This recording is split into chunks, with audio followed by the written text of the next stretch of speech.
One piece chapter 1149 के spoilers आ चुके हैं भाई। इस वाले चैप्टर में लिटरली फाइनल बॉस अपीयर हो चुका है, हमारा ईमू आ चुका है। इसके अलावा गाबान की फाइट होती है सोमर्स के साथ, गुंको के साथ। बहुत सारी जो थियरीज थी अराउंड गुंको, गाबान या फिर सोमर्स हो गई, वो सारी ट्रू हो जाती है, जिसके बारे में हम वीडियो में बात करेंगे।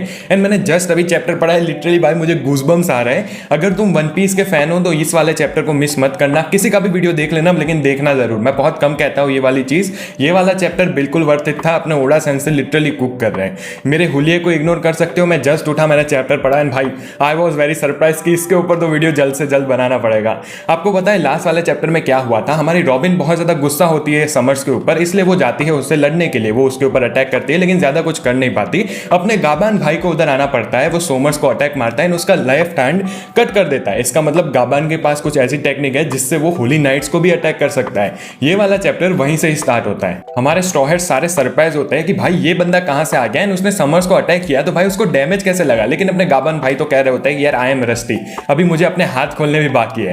उसके बाद ऑब्वियसली सोमर्स भी अपना अटैक यूज करता है वोल्थोन करके, लेकिन गाबान ऑब्वियसली उसको डॉज कर लेता है, एंड देन उसको भी मार रहा होता है। लेकिन तभी सोमर्स उसको पूछता है कि भाई लूटर तू क्या कर रहा है यहाँ पे एल्बाफ में? किसी ने उसको एक्सपेक्ट नहीं किया था ना उधर। यहाँ पे गाबान कहता है कि भाई मेरे पास बातें करने का टाइम नहीं है, एंड उधर उसॉप कहता है कि भाई ये बंदा है कौन, भाई इसके पास इतनी पावर कैसे है? तभी नामी इनको बताती है कि लूफी एंड जोरो इससे मिले थे वो कासल के दौरान, एंड उन दोनों की फाइट भी हुई थी। यहाँ पे सब लोग सरप्राइज होते हैं कि ये बंदा उसको अटैक कैसे कर पा रहा होता है। लेकिन फिर उनको पता चलता है कि भाई ये बंदा है कौन, ये है left hand of pirate king, and वो कहते हैं कि इसकी पावर रेले के अराउंड ही है। बेसिकली दोनों इक्वल है पावर की टर्म्स में। यहाँ पे रॉबिन कहती है कि मैं भी गाबान की मदद करती हूँ, अपनी टेक्निक यूज करती हूँ, लेकिन जिम्बे उसको रोक लेता है। वो कहता है कि भाई हम कुछ नहीं कर सकते होली नाइट्स के सामने। दूसरी तरफ अपना सोमर्स यूज करता है इंपेरियल थ्रोन, एंड उसको कहता है कि भाई तेरे यहाँ पे अभी सारे थ्रोन्स आने वाले हैं। अपना गाबान ऑब्वियसली उसको अच्छे से डिफेंड कर लेता है, एंड देन सोमर्स को लिटरली डोनट बना देता है, मतलब डोनट भी नहीं, आधा ही काट देता है। एंड सोमर्स भाई साहब को कुछ पता भी नहीं चलता, वो भी बहुत ज्यादा सरप्राइज होता है। एंड गाबान भाई का आपको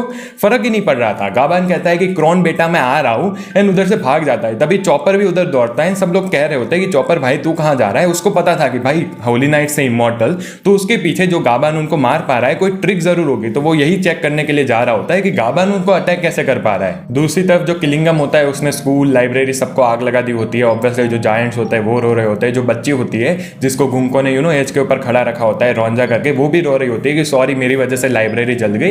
लेकिन ऑब्वियसली भाई वो तो बच्ची को यही कह रहे होते हैं कि तू टेंशन मत ले, तेरी वजह से कुछ नहीं हुआ है। उधर गाबान भाई साहब आ जाते हैं, गुंको को कहता है कि भाई तेरे पास कोई भी हक नहीं है कि तू हमारे स्कूल को जला सके, लाइब्रेरी को जला सके, इन बच्चों की लाइफ को ऐसे दाव पे लगा सके। एंड तभी उधर उसको गुंको कहती है कि भाई हॉस्टेजेस इधर खड़े हुए हो, उसकी वजह से ही लाइब्रेरी स्कूल जली है, तो एटलीस्ट तू उनकी तो रिस्पेक्ट कर। अभी तू उनसे लड़ने आएगा तो हम हॉस्टेजेस को वैसे भी मार सकते हैं, तो भाई तू क्या करना चाह रहा है? उधर जो बच्चे होते हैं वो कह रहे होते हैं कि देखो मिस्टर यहाँ हमको बचाने के लिए आया है, क्रॉन देख भाई मिस्टर आया है तेरे लिए। लेकिन ऑब्वियसली गाबान मन में सोच रहा होता है कि मेरा नाम मत बुलाओ, क्योंकि अगर उनको पता चल जाता है कि क्रॉन इसका बेटा है तो ऑब्वियसली वो उसको टारगेट करने जाती।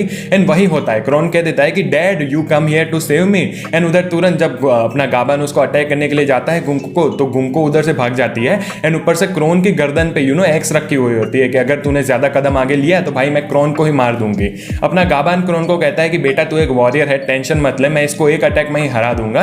एंड अपना क्रोन भी वॉरियर का बेटा है, तो ऑब्वियसली ये कहता है कि ठीक है पापा टेंशन मत लो, मैं इधर ही बिल्कुल स्टील खड़ा रहूंगा, आपको जो अटैक करना है करो। अपने गाबान भाई साहब को पहले की भी मेमोरीज याद आ रही होती है जब क्रॉन पैदा हुआ था वगैरह वगैरह। एंड गाबान एक्चुअली में उधर अटैक करने के लिए जा रहा होता है, लेकिन गुंको को ज्यादा फर्क पड़ता नहीं, वो सीरियस होती है, वो क्रॉन को एक्चुअली में मारने वाली थी, इसलिए गाबान उधर रुक जाता है, सॉरी बोलता है एल्बाफ को, एंड अपनी जो एक्स होती है उसको थ्रो कर देता है। तभी गुंको अपना एरो वाला अटैक मारती है, अपने गाबान के पेट के अंदर वो जाता है, लिटरली बंदा खाई में गिर जाता है। उधर सब लोग चिल्ला रहे होते हैं, क्रॉन भी कहता है कि डैड फादर क्योंकि उसको बचाना होता है। लेकिन ये वाली पैनल बहुत ज्यादा इंपॉर्टेंट थी, क्योंकि उधर गुंको को कुछ फ्लैशबैक आ रहा होता है। तुम इस पैनल को देख रहे हो, तुम्हें क्या एक बंदा सिमिलर फील हो रहा है? यस, ब्रूक जैसा लग रहा है ये वाला बंदा, हमें अभी सिलोहेट ही दिखा है इसका, लेकिन मोस्ट प्रोबेबली तुम कह सकते हो ये ब्रूक है, क्योंकि वो कहता भी यही है कि मेरा ड्रीम है कि मुझे पायरेट बनना है। एंड भाई उधर जो लड़की हमें शायद से दिखाई गई है वो है गुंको। उधर अपना ब्रूक भी कह रहा होता है कि गुंको का फेस बहुत सिमिलर लग रहा है उस लड़की के साथ। एंड अपनी जो लड़की होती है गुंको, वो भी कहती है ब्रूक ये तू ही है, उधर दौड़ के जा रही होती है। लेकिन तभी इनको एक आवाज सुनाई देती है, एंड यही है बहुत ज्यादा इंपॉर्टेंट पैनल, जिसको देख के लिटरली मुझे गुस्बम्स आ गए थे।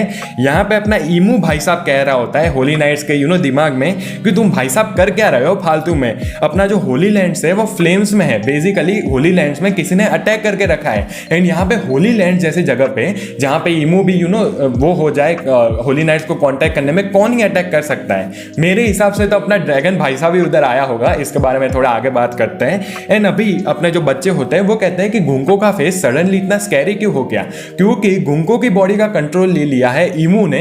एंड यहाँ पे ईमू आके कहता है कि lord Emu will show you कि what it's like to be dominated by God. इन यहीं पे ही ये वाला चैप्टर खत्म हो जाता है। जो मैंने इंट्रो में कहा था कि बहुत सारी थियरीज टू पढ़ी है, गुंको की वाली ये थियरी थी कि शायद से गुंको ही ईमू है।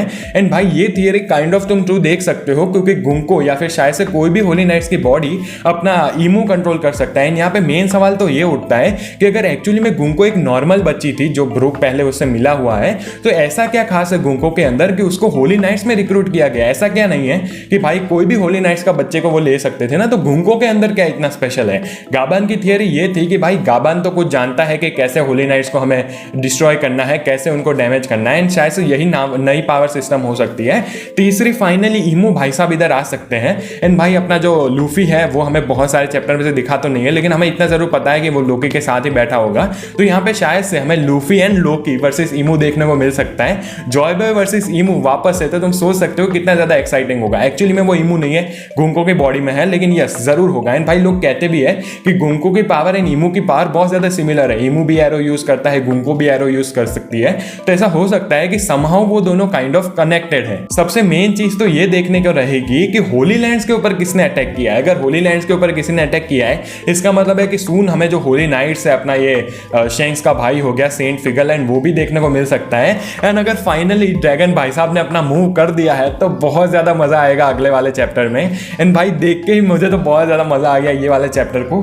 अभी मुझे एडिट भी करना है, नहाने भी जाना है, तो इस वाले वीडियो को मैं इधर ही एंड करूंगा। वीडियो पसंद आए तो लाइक कर देना, चैनल पे नए हो तो do subscribe. Thank you so much for watching, bye bye.